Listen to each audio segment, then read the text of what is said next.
Bom dia! Vamos lá começar a semana assim com um mood upbeat, como diz ali o Sr. Luís, que está ali atrás. Isto à segunda-feira e com mudança da hora fica tudo taralhou. Eu também acho que ele tem razão. Bom, segunda-feira, como eu lhe dizia há bocadinho, vamos lá à edição diária da Cordilheira, não sem antes lembrar que estamos com a edição do dia 28 de março do ano da graça de 2022. Porquê é que é esta excitação toda? De perguntar a você. Bom, é que a semana começa com um belíssimo conjunto de notícias e de novidades. Já lá vamos, deixe-me só acertar aqui o volume, porque já percebi que isto não está absolutamente bem. Agora sim. Bom, antes de irmos ao programa de hoje, quero só lembrar que o dia D vai ter lugar à quarta-feira, esta semana. Portanto, porque por impossibilidade de um dos membros do painel, amanhã mantém-se o Think Tank e já agora quero lembrar que este canal tem uma parceria com a Prozis, o que significa que quando você for ao site fazer compras, na saída, lá onde está o cupom promocional, escreve Camilo e tem logo um desconto de 10%. Nós estamos quase em cima da semana do aniversário da Prozis e eu oportunamente darei aqui novidades. Quero lembrar também que, para aqueles que já no fim de semana pediram, então e o webinar que foi feito com a Visão por causa da rentabilidade versus liquidez, irá estar disponível a partir de hoje à noite aqui no canal A Cor do Dinheiro.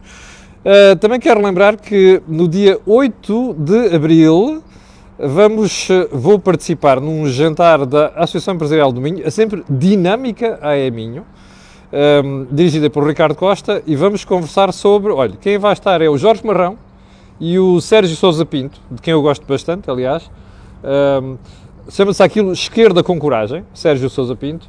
Vamos debater como é que este problema da guerra está a impactar as empresas portuguesas, como é que elas podem antecipar o problema e dar a volta por cima, mas eu oportunamente darei conta disso. Bom, agora sim, vamos ao período de ordem do dia. E para começar por Joe Biden, presidente americano, que esteve no fim de semana, ou próximo fim de semana, na Europa, e disse duas coisas muito chatas. A primeira é que o Sr. Putin é um butcher, um carniceiro. Mentiu.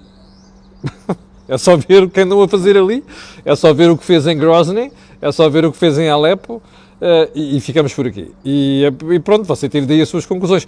É chato e tal ser um presidente americano a dizer isto? Bem, não sei porquê. Bom, mas Biden disse mais, disse que, e aquele senhor não devia estar a dirigir a Rússia. E isto foi entendido como, deixa-me lá promover aqui um golpe de Estado, um levantamento, um upheaval qualquer, para depor o senhor.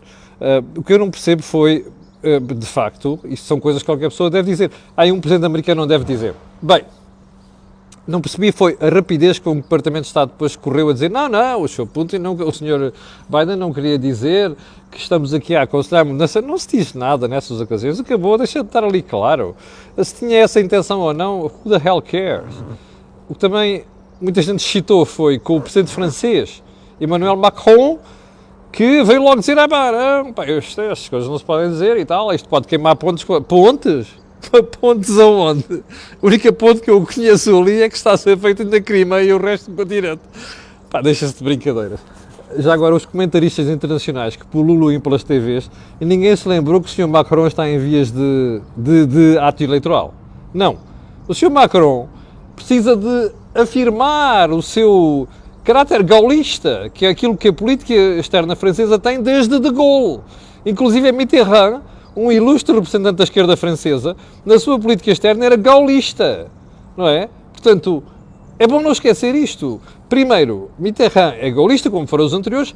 Dois, vêm eleições, o que é que o senhor há de fazer? Precisa de se afirmar e, sobretudo, precisa marcar pontos em relação à esquerda. Estão a ver? Ele, no fundo, concorda e é até capaz de dizer pior daquilo que disse o Biden. Mas pronto, como qualquer um de nós, aliás, olhar para aquela devastação e aquela vergonhosa destruição da Ucrânia. Bom, só mais um pormenor sobre a história da Ucrânia. Parece que a Câmara Municipal do Porto negou o espaço Rivoli ao CDU, queria fazer um evento qualquer pela paz, não sei das quantas. E então, dada a posição do PCP face a Moscovo, a Câmara Municipal do Porto resolveu negar o espaço. Eu tenho pena que a Câmara Municipal do Porto só acorde nestes momentos, como eu já referi aqui, não é? Porque quando se tratou de espalhar bandeiras do PCP e dos 100 anos do PCP pela Avenida dos Aliados, ninguém se lembrou de, epá, espera aí, isto não serve para isso. Bom, eu tenho memória. Ponto seguinte, a Ministra da Saúde, recém-reconduzida Marta Temido, que veio manifestar a sua preocupação pelo caráter absolutamente cheio dos centros de saúde por este país fora. Eu vou-lhe dizer o que é que está a passar. Aliás, quem mantém conversas regulares com a comunidade médica já percebeu isto, já sabe disto há várias semanas. O que está a acontecer neste momento é que as pessoas perderam o medo de ir aos hospitais. Acabou a pandemia, não é? Por decreto e também por causa da guerra, fete la liaison, não é? Então as pessoas voltaram aos hábitos anteriores, que é uma chatice qualquer, vão correr para as urgências. O Hospital de São João, se não bateu o recorde histórico, deve estar próximo de bater o recorde histórico, segundo me dizia neste fim de semana uma médica que trabalha no Hospital de São João. E isto, obviamente, é negativo para o SNS, não é? Porque, como você sabe, vão parar às urgências casos que não são de urgências e, portanto, quem precisa de uma urgência fica tramado com isso, além de que degrada a qualidade dos serviços. Bom, a Ministra da Saúde, confrontada com o problema, diz que é preciso reforçar os centros de saúde. Repare, dizer estas patacoadas, até eu sou capaz de dizer, nem sou médico, nem sou dirigente da saúde. O problema disto é que a senhora Ministra e toda a gente que trabalha no SNS sabe disto há séculos. E agora explique-me uma coisa. Como é que um governo decide reforçar a capacidade de serviços dos centros de saúde de um dia para o outro? Responda você, consegue? Não, é um problema estrutural. Portanto, está a ver, isto é a política da senhora deste e do anterior governo, que é remendos sobre remendos, não há aqui uma reforma nisto, percebe? É como a história do PCP. Estava a ver hoje de manhã um trabalho, hoje de manhã ou tarde, já não me recordo, um trabalho sobre a nova Assembleia da República. E então estava a ver aquela malta do PCP, não tem nada contra os outros, é que só ouvi esta. Quando liguei a televisão só ouvi esta. Não sei, vamos pedir o reforço do SNS, o reforço da Secretaria de Educação. Primeiro PCP, andaram a dormir durante uma porrada de anos, não é? Agora acordaram com o reforço disto, o reforço daquilo. Reforço de nada. Porque o que esta gente sabe fazer é tirar dinheiro para cima do problema. O problema do SNS não é um problema de dinheiro apenas, é um problema de organização. Assim como o da educação, não é? Mas vai haver muito tempo nesta legislatura para andarmos em cima disto. Bom, o governo paritário, lembra-se, semana passada, há aqui tanta excitação nos jornais, na comunicação social em geral, sobre governos paritários. Depois a montanha para um rato, porque você vai aos secretários de Estado, são 38, 12 são mulheres. Olha lá se foi a paridade. Percebeu? Bom, vamos seguir? Vamos seguir para mim. Nos secretários de Estado, não há governante para o turismo? Não há? Não? Quanto é que representa o turismo no... Eu estava a ver hoje de manhã, ontem à noite nem sequer percebi disto dos secretários de Estado. Estava a ver a lista dos 38 secretários de Estado. Enfim, há ali umas particularidades. Havemos de analisar isto nos próximos tempos. Já agora, antes de irmos ao Fediver do dia, vamos às manchetes do Público. E do I de hoje, vamos começar pelo I. Manuel Alegre na manchete e Pedro Adão e Silva. Manuel Alegre está muito chateado porque diz que da próxima vez espera que ele e Jorge Miranda, e aliás Ramalhianes, sejam atempadamente convidados para a cerimónia de celebração das cerimónias de 25 de Abril. E tudo isto porque Manuel Alegre parece que terá sido convidado tarde e más horas, ao que Pedro Adão e Silva, ainda como comissário, mandou dizer que quem faz os convites é o protocolo do Estado.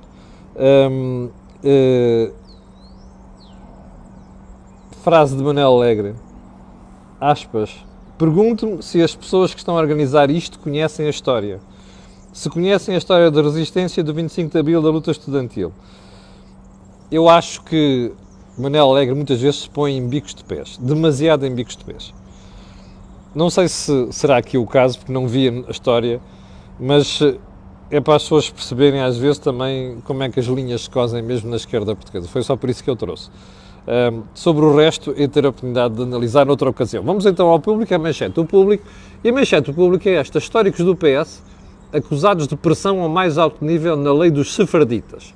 Bom, esta senhora que se queixa disto chama-se Constança Urbano de Sousa, é deputada do Partido Socialista e já foi, como vocês sabem, como Vossa Excelência sabe, a Ministra da Administração Interna. Então, o público diz assim, a doutora Constância Urbano de Sousa quis mudar a lei em 2020, a lei do retorno dos judeus sefraditas. Uma lei que basicamente visava quem viveu em Portugal e foi expulso, ou dos seus descendentes, obviamente, não é? Por Dom Manuel, que tivessem a possibilidade de ter a nacionalidade portuguesa. Eu, na altura, quando soube isto, manifestei-me a favor, e sou inteiramente a favor. Agora, parece que a lei tem umas lacunas, e parece que as autoridades estão a investigar coisas que não se passaram muito bem com essas lacunas. Bom, se a lei tem lacunas, têm que também ser preenchidas. Se foi aquilo que a doutora Constância fez, não faço ideia. Agora, o que é que diz a Constância Urbano de Sousa? Que sofreu pressões ao mais alto nível, atenção, está entre aspas, para retirar as suas propostas que apertavam a malha na atribuição da nacionalidade portuguesa.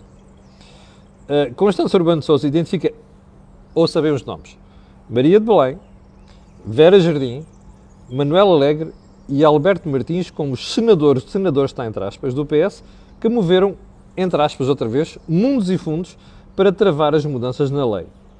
Bom, isto é uma matéria muito séria. Convinha que os visados nesta matéria esclarecessem o que é que efetivamente fizeram nesta questão, porque a lei, já se percebeu, tem lacunas e não pode acontecer. Mas também não pode acontecer agora cairmos no outro extremo. Eu não sei exatamente onde é que está a razão, até porque não conheço o tema a fundo do que está a passar agora, mas era bom que os visados nesta matéria viessem agora a pronunciar-se para explicar o que é que estiveram a fazer, que é para não ficarmos todos com a sensação que isto é tudo uma questão de lobbies. Bom, ponto seguinte, António Costa e o governo feito com base na Corte de Lisboa. No fim de semana foi uma profusão de posts nas redes sociais e opiniões, desculpem a expressão, de pessoas que estão muito desagradadas com o governo e aquilo que o António Costa fez e como é que escolheu o governo e que não sei o quê, é tudo Lisboa, é o terreiro do passo e como dizia o Essa de Queiroz, fora de Lisboa não acontece nada. Fernando Alexandre, professor de Economia na Universidade do Minho, pessoa por quem tenho, aliás, grande estima, pela sensatez das suas opiniões na matéria económica. Daniel Bessa, de quem eu gosto bastante, aliás, tenho que dizer, e mais uma série de pessoas. Bom, eu, sobre esta matéria, vou ler aquilo que Daniel Bessa disse ao público. É o que poderíamos esperar. Está tudo certo. No que se refere à questão da representação do governo das várias parcelas do território nacional, mesmo sabendo que vou ser muito impopular, é isto que eu gosto de Daniel Bessa, é a sua honestidade, trata-se de questão que não valorizo muito. O governo nacional e quotas já temos quanto baste. Lá está, sensatez. Aqueles cabelos brancos querem dizer muita coisa. Há, no entanto, uma questão incontornável. Uma coisa é dizer que não valorizo muito esta questão, outra coisa é verificar que um primeiro-ministro, nado e criado em Lisboa, que construiu a sua corte em Lisboa, olha para o resto do país como paisagem. Eu acho que esta é a declaração mais sensata que já se fez nesta matéria. Em vez de andarem para aí com a conversa de já viram, a Maria do Céu de Antunes é que é do campo, mais o José Luís Pinheiro, porque ele é de Baião, não sei quantos, e porque não sei o que é Catarina não sei o que é de Coimbra. Bem, isto é tudo uma estupidez, sinceramente. O que eu acho que é importante aqui é perceber que, apesar de tudo, estas são as declarações de Daniel Bessa, não é? Porque é exatamente aquilo que ele diz. Uma coisa é a história das cotas e nivelação não faz sentido. A outra questão é, de facto, olhar para o país e pensar que só existe um centro. E António Costa já tinha mostrado, logo no primeiro governo, que era uma pessoa extremamente centralista. Você recorda-se do episódio do Infarmed e da agência de medicamento, não é? Portanto, convinha que nós olhássemos para isto de forma desapaixonada, não como cotas, mas que percebêssemos que perguntar se de facto não há gente mais competente fora deste círculo. E há muita gente competente. E sinceramente acho que isto é um defeito que o governo tem. Dois casos bicudos, houve pessoas que me perguntaram no fim de semana porque é que eu não tinha comentado a saída de Pedro Cisa Vieira do governo. Mas já agora, para comentar a saída de Pedro Cisa Vieira, é preciso comentar a saída de outra pessoa, de Alexandre Leitão. Até agora a Ministra da Administração Interna Também já anteriormente tinha desempenhado outras funções. Alexandra Leitão ficou chateada. Saiu do governo, ela queria continuar no governo, porque ela, como ela própria diz em declarações públicas, isto é de apreciar. A senhora teve a coragem de dizer isto publicamente e não mandar umas bocas, já coberto umas fontes, não sei o quê, não é? Que às vezes a malta faz isto nos jornais.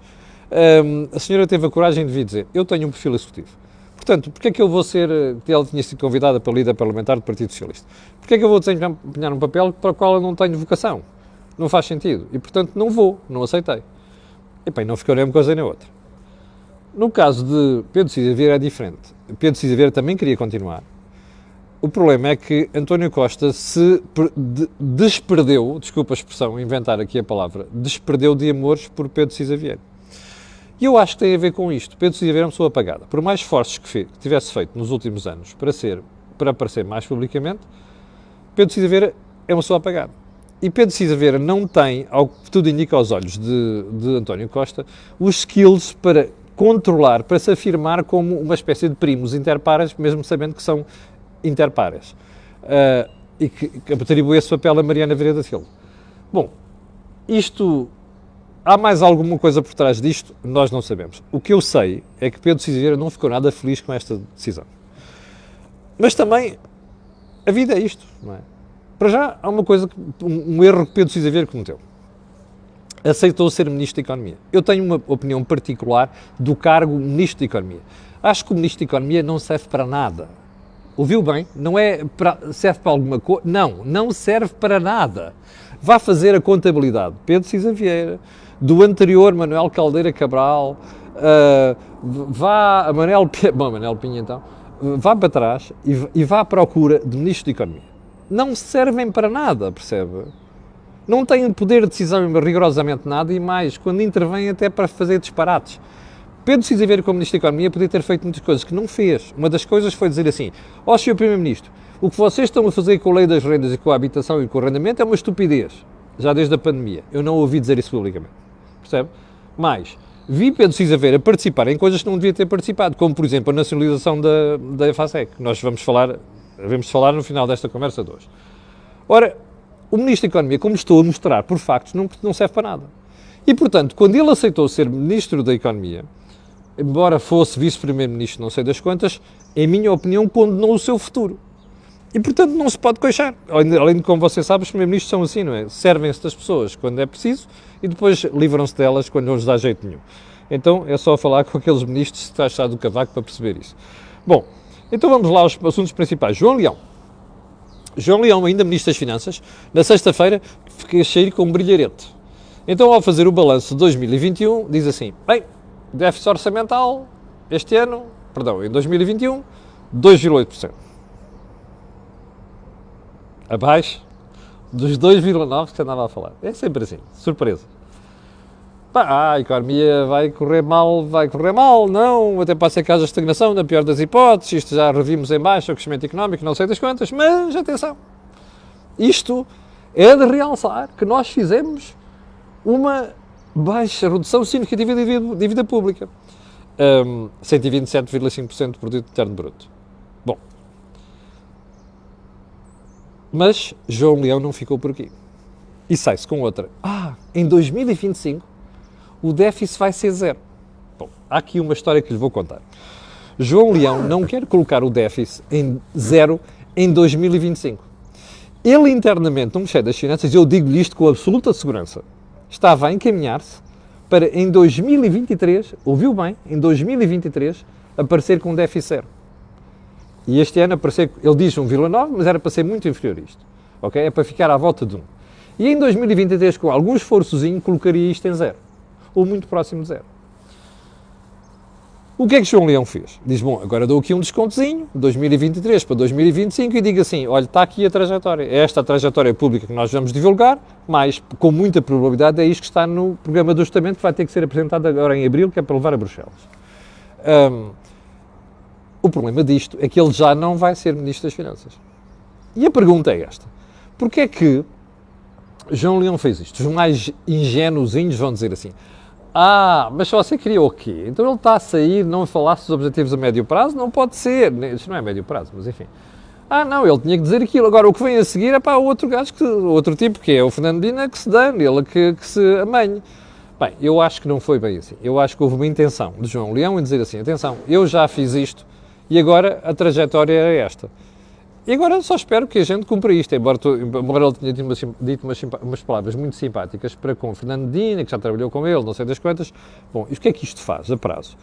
Isto põe um letreiro à frente de Fernando Medina. Estás a ver, rapaz, o que é que tu tens que fazer até 2025?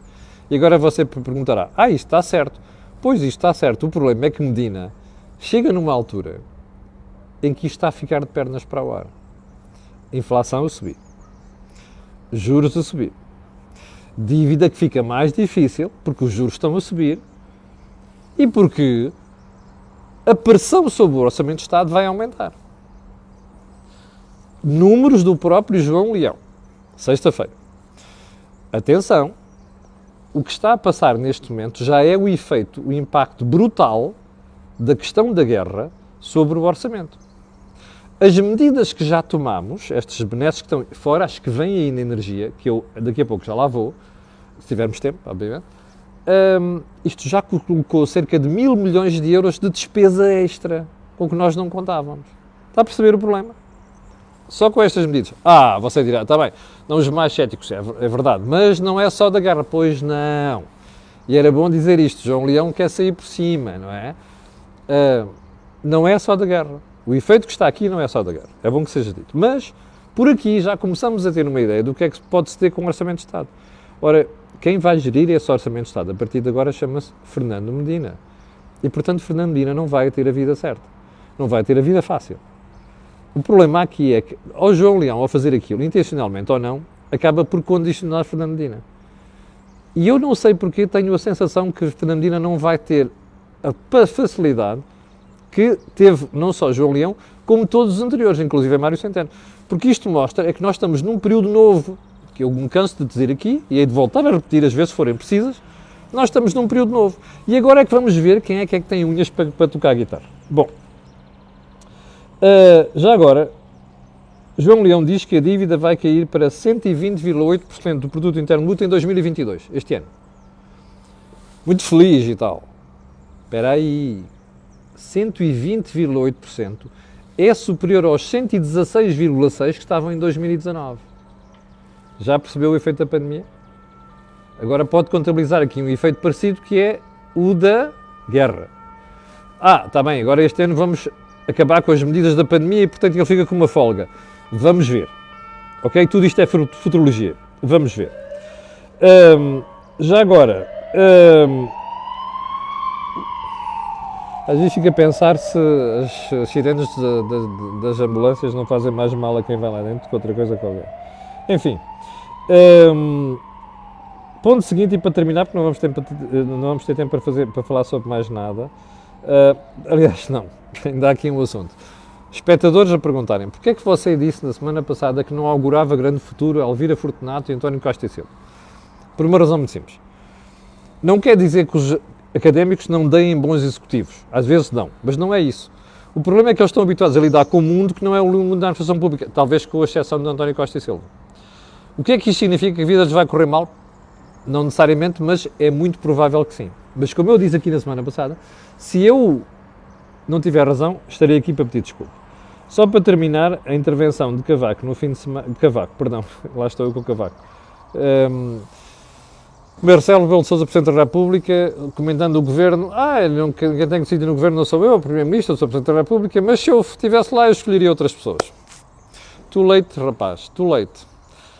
O Presidente da República, isto pode querer dizer outra coisa, mas eu, sobre isso, vou deixar o assunto para amanhã, porque merece um bocado de reflexão. Quero agradecer às pessoas. Nós chegamos ao final do programa de hoje. Peço desculpa já, overshooting em 5 minutos. Quero pedir a quem está a ver e a quem vai ver aquilo que peço sempre, que é colocar um gosto e fazer partida nas redes sociais. Há bocado estavam 7 mil pessoas. Quero pedir para... Aquilo que peço sempre, que é colocarem um gosto e fazer partida nas redes sociais. Já sabe porquê.